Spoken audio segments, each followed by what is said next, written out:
বিনিময়ের আশা করি, আর যখন এই প্রত্যাশাগুলো পূরণ হয় না, তখন আমাদের মনে জন্ম নেয় হতাশা। আমরা রেগে যাই, ক্রোধে জ্বলে উঠি, আমরা ভাবতে থাকি কেন আমার আশা পূরণ হলো না।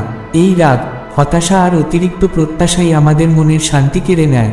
ভগবান শ্রীকৃষ্ণ বলেছেন, যে নিজের মনকে নিয়ন্ত্রণ করতে পারে সেই সত্যিকার সুখী। আপনি যদি নিজের চিন্তা ও ইচ্ছাকে নিয়ন্ত্রণ করতে পারেন, শুধুমাত্র সেই কাজ করেন যা আপনাকে শান্তি দেয়, আপনার উদ্দেশ্য যদি হয় সৎ ও নির্মল, তাহলে কেউই আপনাকে সুখী ও শান্ত থাকতে বাধা দিতে পারবে না। আমরা অনেক সময় আমাদের আনন্দকে সীমিত করে ফেলি, অল্প কিছু ইচ্ছার মধ্যে আটকে রাখি। কিন্তু সুখ মানে আসলে কি? Happiness is a state of mind. সুখ হলো আপনার মনের অবস্থা। তাই যা আপনাকে শান্তি দেয় তাই করুন, যা আপনার হৃদয় চায় তাই করুন। আপনার বিচার বুদ্ধি, মন ও হৃদয়কে এক রেখায় রেখে এগিয়ে যান। সুখী হওয়া আপনার চয়েস। আপনি কেমন জীবন চান সেটা শুধু আপনার হাতেই। শ্রীকৃষ্ণ ভগবদ্গীতায় এক অসাধারণ সত্য প্রকাশ করেছেন। আমাদের শরীর, এটি শুধুই একটি বাহ্যিক অবয়ব যা সর্বদাই নিজের ইন্দ্রিয় তৃপ্তির কথা ভাবে। তাই এটি সবচেয়ে নিচু স্তরে অবস্থান করে। কিন্তু যদি আমরা এর ঊর্ধ্বে উঠতে পারি, যদি আমাদের চিন্তা ভাবনার মাত্রা আরও উঁচুতে নিয়ে যেতে পারি, তখনই আমাদের জীবনে এক অনন্য পরিবর্তন আসতে পারে। শুধু শরীরের তৃপ্তির পেছনে না ছুটে আমাদের উচিত নিজের বিচার বুদ্ধি বা থিঙ্কিংকে বিকশিত করা। কেননা যখন কেউ বিচার বুদ্ধির স্তরে ওঠে, তখন তার মধ্যে এক নতুন উপলব্ধির জন্ম হয়। সে বুঝতে শেখে কি সত্য, কি মিথ্যা। এ পর্যায়ে এসে কেউ যদি তার ইন্টেলিজেন্সকে কাজে লাগায়, তাহলে সে নিজের ইচ্ছা, চাহিদা, এমনকি শরীরকেও নিয়ন্ত্রণ করতে পারে। আর এখানেই জীবনের সত্যিকারের মুক্তি। কিন্তু এই পর্যায়েরও ঊর্ধ্বে আছে এক মহাসত্য, আধ্যাত্মিক স্তর। শ্রীকৃষ্ণ বলেছেন, কর্ম তো করো, কিন্তু নিজেকে কর্তা ভেবো না। ভাবো ভগবান তোমাকে দিয়ে করাচ্ছেন। যখন এই ভাবনাটি আমাদের মনে গভীরভাবে প্রবেশ করবে, তখন আমরা এমন এক স্তরে পৌঁছাবো যেখানে ঈশ্বরকে লাভ করা যায়। গীতায় বারবার বলা হয়েছে, এই দেহ নশ্বর, একদিন এটি মাটির সঙ্গে মিশে যাবে। তাই শুধু ইন্দ্রিয় তৃপ্তির পিছনে সময় নষ্ট না করে, বরং এই দেহকে ব্যবহার করো এমন কিছু অর্জনের জন্য যা চিরস্থায়ী। সেই চিরস্থায়ী সত্যই হলো পরমাত্মার সন্ধান। তাই আসুন আমরা চেষ্টা করি নিজেকে শুধু শরীরের স্তরে আটকে না রেখে ক্রমশ উঁচুতে উঠতে। বিচার বুদ্ধির স্তর ছুঁয়ে তারপর আধ্যাত্মিক স্তরে পৌঁছে যাই। সেখানেই সত্য, সেখানেই পরম সুখ। ক্ষমাই প্রকৃত শক্তির পরিচয়। এই পৃথিবীতে সত্যিকারের মানসিক শক্তিশালী তারাই যারা ক্ষমা করতে জানেন। একবার ভেবে দেখুন, ভগবানকে ভগবান বানিয়েছে কোন গুণ? শক্তি, জ্ঞান? না, সবচেয়ে বড় গুণ হলো তার করুণা। শ্রীকৃষ্ণ গীতায় বলেছেন, যতই পাপী হোক না কেন, যদি কেউ খারাপ কাজ ছেড়ে দিয়ে ভালো পথে ফিরে আসে, তাহলে ভগবান তাকে আপন করে নেন। কি অসাধারণ ভালোবাসা! তিনি সৃষ্টির জনক হয়েও সবাইকে সমানভাবে গ্রহণ করেন, ক্ষমা করেন। ক্ষমা করা মানে দুর্বলতা নয়, বরং এটি মহান ব্যক্তিত্বের লক্ষণ। যে ক্ষমা করতে পারে সে অবশ্যই কোনো না কোনোভাবে ক্ষমা করা ব্যক্তির চেয়ে বড়, হয়তো বয়সে বড়, কর্মে বড় বা সম্পদে বড়। রেগে যাওয়া খুব সহজ, যে কেউ রেগে যেতে পারে, কিন্তু যিনি সাহসী তিনিই পারেন ক্ষমা করে নতুন সুযোগ দিতে। তবে একটা কথা মনে রাখা দরকার, যে আপনাকে একবার প্রতারণা করেছে তাকে ক্ষমা করুন, কিন্তু দ্বিতীয়বার তাকে বিশ্বাস করার ভুল করবেন না। ক্ষমা করুন, কারণ এতে আপনার মন শান্ত থাকবে, কিন্তু বোকামি করবেন না, যাতে আবার সেই ভুলের শিকার হতে না হয়। বর্তমানেই জীবনের আসল সত্য।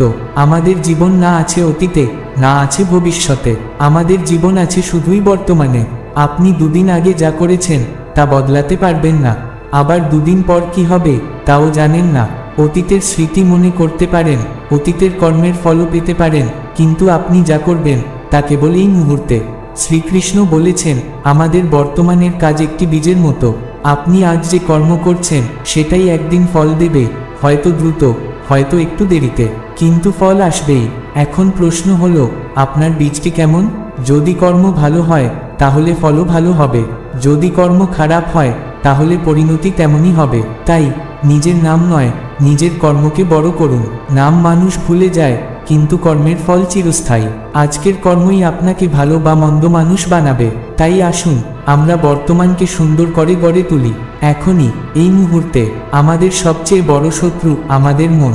শ্রীমদ্ভগবদ্গীতায় শ্রীকৃষ্ণ বলেছেন, এই দুনিয়ার সবচেয়ে বড় শত্রু হলো আমাদের অশান্ত মন। একবার ভেবে দেখুন, কেন আমরা সবাই একই রকম পরিশ্রম করতে পারি না? কেন সবাই সুখে থাকতে পারি না? কেন সবাই সমানভাবে সফল হতে পারি না? কারণ সবাই তাদের মনকে নিয়ন্ত্রণ করতে পারে না। মন হলো এক বিক্ষিপ্ত পাখি। যদি এটিকে নিয়ন্ত্রণ না করা যায় তাহলে এটি দিশাহীনভাবে উড়ে বেড়ায়, একবার সুখের দিকে, একবার দুঃখের দিকে, একবার লোভের দিকে, আবার একবার হতাশার দিকে। কিন্তু যদি আমরা এটিকে সংযত করতে পারি তাহলে এই মনই আমাদের সবচেয়ে বড় বন্ধু হয়ে উঠতে পারে। মনকে নিয়ন্ত্রণ করাই সফলতার চাবিকাঠি। যারা মনকে নিয়ন্ত্রণ করতে পারে তারা জীবনের যে কোনো কঠিন কাজ সহজে করতে পারে।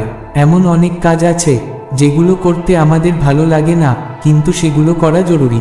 যদি মন নিয়ন্ত্রণে থাকে তাহলে অলসতা হার মানবে, দ্বিধা দূর হবে, আর আমরা প্রতিদিন আরও উন্নতি করতে পারব। শ্রীকৃষ্ণ গীতায় বলেছেন, মনকে নিয়ন্ত্রণ করতে হলে ধ্যান এবং যোগ অভ্যাস করো। ধ্যান আমাদের মনকে শান্ত করে, নিয়ন্ত্রণ করতে শেখায়। শুধু তাই নয়, এই ধ্যানের মাধ্যমেই আমরা পরমাত্মার সঙ্গে একাত্ম হতে পারি। নিয়মানুবর্তিতা ছাড়া কিছুই সম্ভব নয়।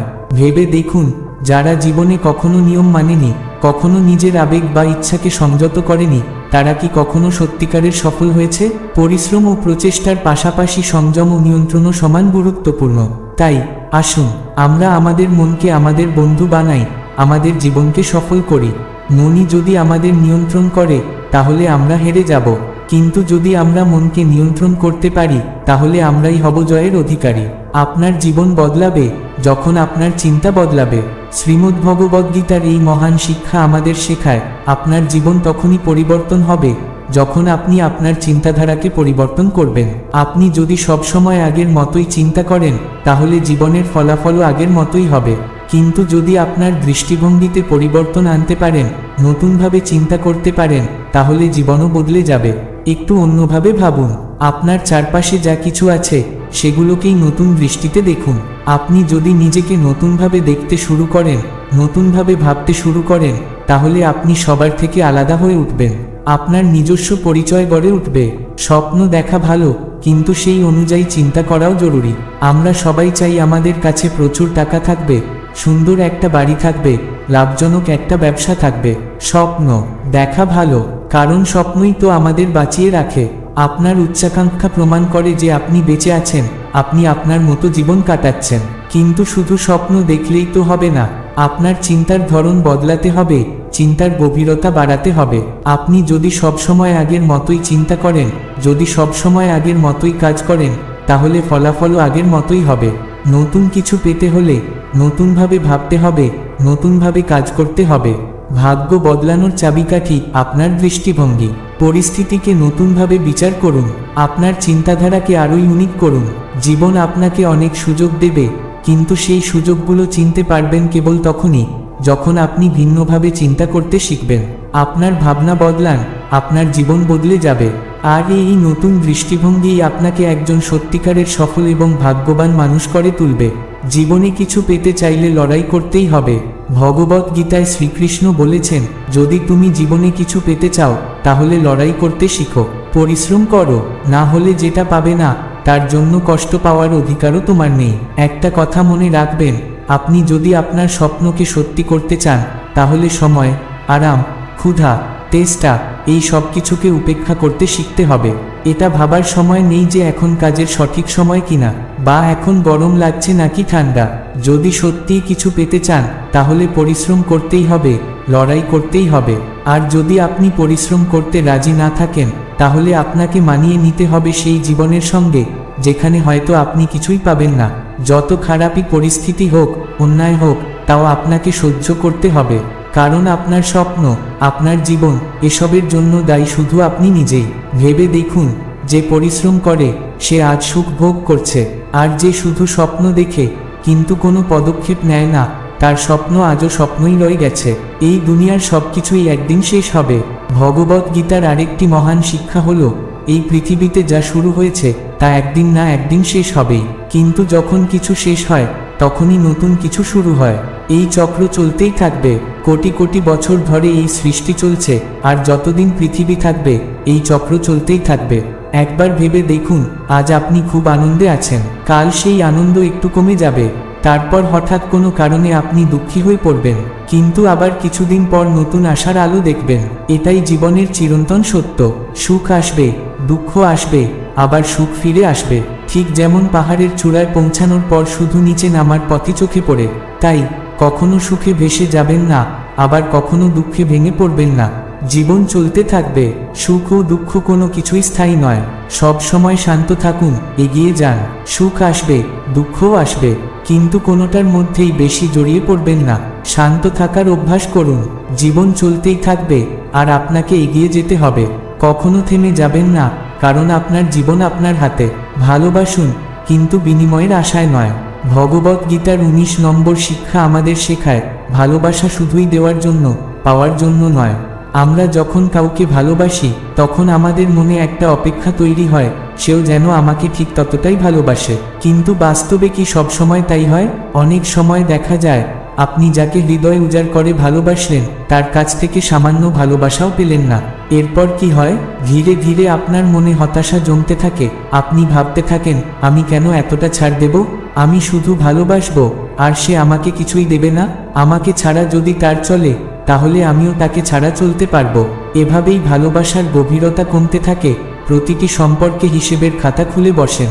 ভালোবাসা কি হিসেব করে হয়? আমরা যখন অভিমান নিয়ে হিসেবের খাতা খুলে বসি, তখন হিসেবটা সবসময় ভুল হয়ে যায়।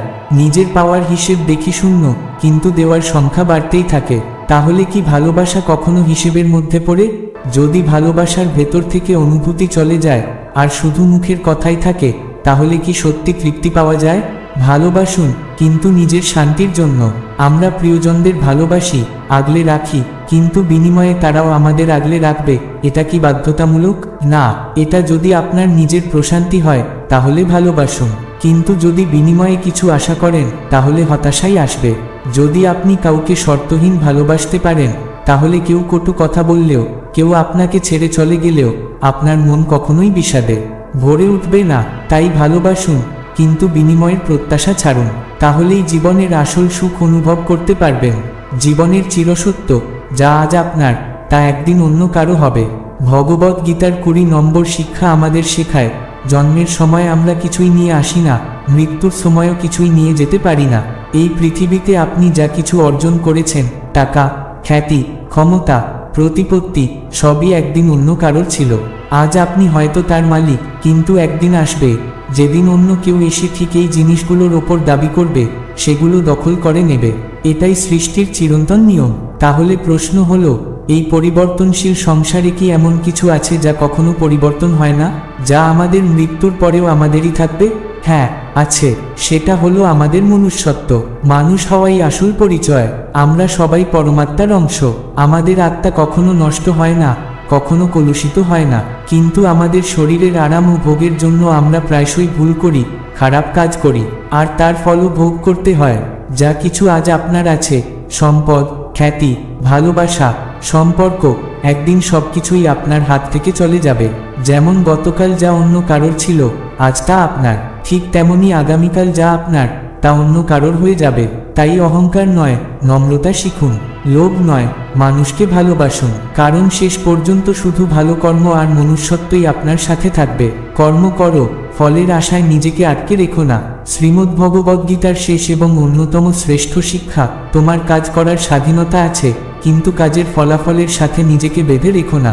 এটা যদি তুমি সত্যিই বুঝতে পারো, তাহলে তোমার জীবনের 100% দুঃখ কষ্ট সেখানেই শেষ হয়ে যাবে। সফলতা আসবেই, কিন্তু অনেক সময় আমরা কঠোর পরিশ্রম করি, কিন্তু তার থেকেও বেশি আমাদের মনে কামনা বাসনা কাজ করে। আমরা ভাবতে থাকি, আমি তো এত খাচ্ছি, তাহলে সফল হব না কেন? এটা তো আমার পাওয়ার অধিকার। কিন্তু বাস্তবতা হলো, তুমি যদি সফল নাও হও, তাহলে নিশ্চিত থাকো যে অন্য কেউ সেই সফলতা পেয়েছে। সে হয়তো তোমার থেকে বেশি পরিশ্রম করেছে, হয়তো সে তোমার থেকে বেশি নিয়মানুবর্তী ছিল। কিন্তু তুমি যদি একবার শুধু কাজের প্রতি ভালোবাসা রাখো, ফলাফলের চিন্তা না করো, তাহলে দেখবে তোমার হাত থেকে সফলতা কেউই কেড়ে নিতে পারবে না।